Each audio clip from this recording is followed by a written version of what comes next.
किसानों का आंदोलन चल रहा है पिछले 1.5 साल से, वो हम लोग इतने परेशान हैं कि हमें बहुत घूम के जाना पड़ता है।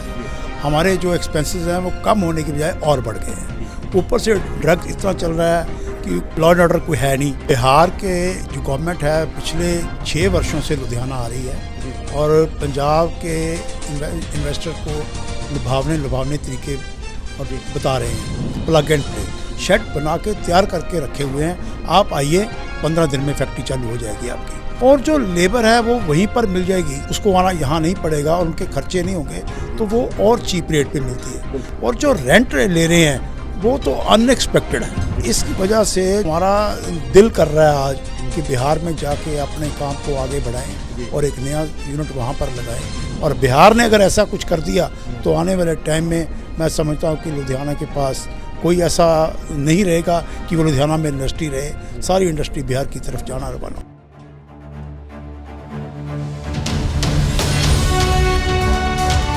जनहितैषी, टीआरपी नहीं भरोसा आपका। सत श्री अकाल, मरहबा।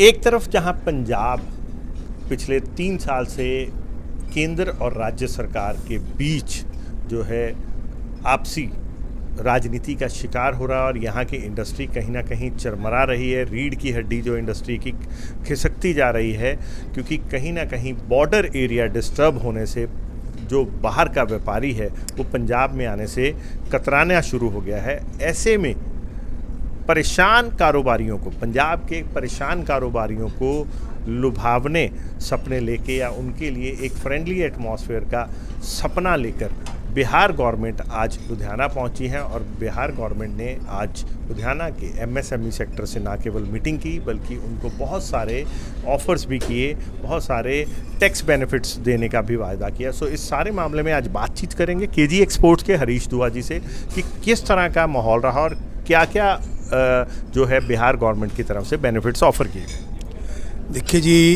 एक तो हमारा जो पंजाब है वो बॉर्डर एरिया है और बॉर्डर एरिया के होते हुए जो यहाँ की किसानों का आंदोलन चल रहा है पिछले 1.5 साल से, वो हम लोग इतने परेशान हैं कि हमें बहुत घूम के जाना पड़ता है। हमारे जो एक्सपेंसेस हैं वो कम होने की बजाय और बढ़ गए हैं। ऊपर से ड्रग इतना चल रहा है कि लॉ एंड ऑर्डर कोई है नहीं।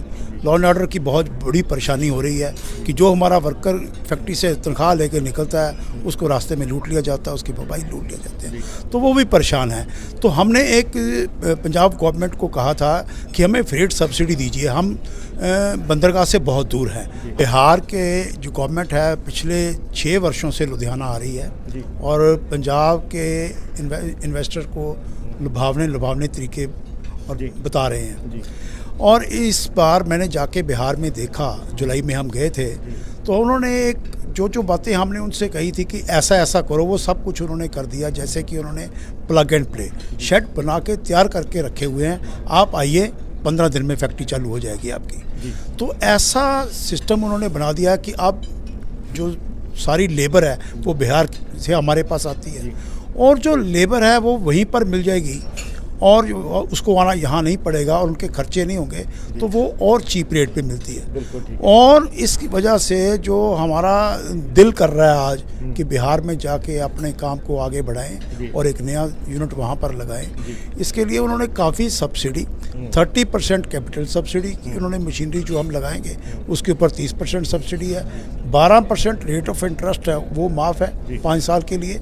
और जो रेंट ले रहे हैं वो तो अनएक्सपेक्टेड है कि उन्होंने 4 रुपये पर स्क्वायर फुट से लेके 8 रुपये पर स्क्वायर फुट जो रेंट रखा है तैयार शेड का, जो सारे दुनिया में कहीं नहीं मिल सकता इतनी लो रेट पे। तो अगर अपनी एक्सपोर्ट को बढ़ावा देना है आज के टाइम में तो हमें वर्ल्ड मार्केट को कम्पीट करना पड़ता है। तो उसमें 2 चीज़ें जो हैं, एक तो हमारा इन्वेस्टमेंट कम हो गया, कैपिटल इन्वेस्टमेंट कम हो गया बिल्डिंग के ऊपर, दूसरा रेंट इतना कम है कि और वो जो हमारी इन्वेस्टमेंट हो रही है उसके ऊपर इंटरेस्ट सबवेंशन भी वापस आ रही है। इलेक्ट्रिसिटी के ऊपर जो ड्यूटीज़ है उसकी सबवेंशन भी है, रजिस्ट्री करानी है उसके ऊपर भी सब जितना टैक्सेस है वो सारे रिफंड है, जीएसटी है वो भी रिफंड है।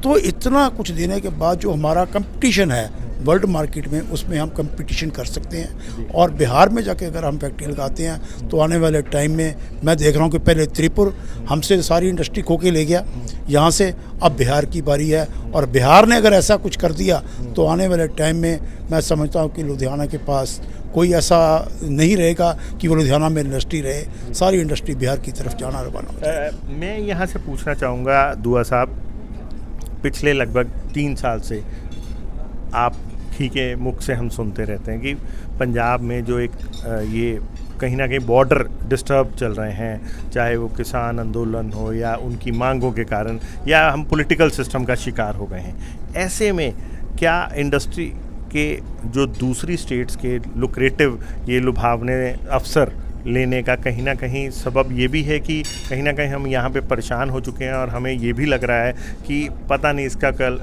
मतलब राजनीतिक इनका आपसी द्वेष का कोई हल निकलेगा नहीं निकलेगा, क्योंकि व्यापारी को तो अपनी दुकान चलानी है और उसको अच्छा फ्रेंडली एटमॉस्फेयर चाहिए, और पंजाब में कहीं ना कहीं व्यापारी आ जाने से गुरेज कर रहा है। आपकी बात बिल्कुल ठीक है। देखिए, हमने बहुत रिक्वेस्ट की पंजाब गवर्नमेंट से, हमारे पास इंफ्रास्ट्रक्चर नहीं है, सड़कें अच्छी नहीं हैं, जो वर्कर तनख्वाह लेके जाते हैं वो लूट लिए जाते हैं, उनके मोबाइल खो लिए जाते हैं, हमारी कहीं भी सेफ्टी अब नहीं है। और जो ड्रग है वो इतनी बढ़ चुकी है, ड्रग खिला के वो कुछ भी करवा लेते हैं उन लोगों से, तो हम लोग बहुत परेशान हैं। इस परेशानियों में हर आदमी ये सोचता है कि अगर मैंने काम करना है तो मुझे अच्छा माहौल चाहिए। और आज बिहार में पहले हम सोचते थे कि अच्छा माहौल नहीं है, वहाँ बहुत गुंडागर्दी है, पर पिछली 4 बार मैं जा चुका हूँ, हर बार मैं देखता हूँ कि वहाँ पर सहूलतें जो हैं बढ़ती जा रही हैं, इंफ्रास्ट्रक्चर अच्छा होता जा रहा है, सड़कें अच्छी बनती जा रही हैं, लॉ एंड ऑर्डर बहुत दुरुस्त होता जा रहा है। तो उससे लगता है कि वो बिहार हमसे बहुत आगे निकल जाएगा।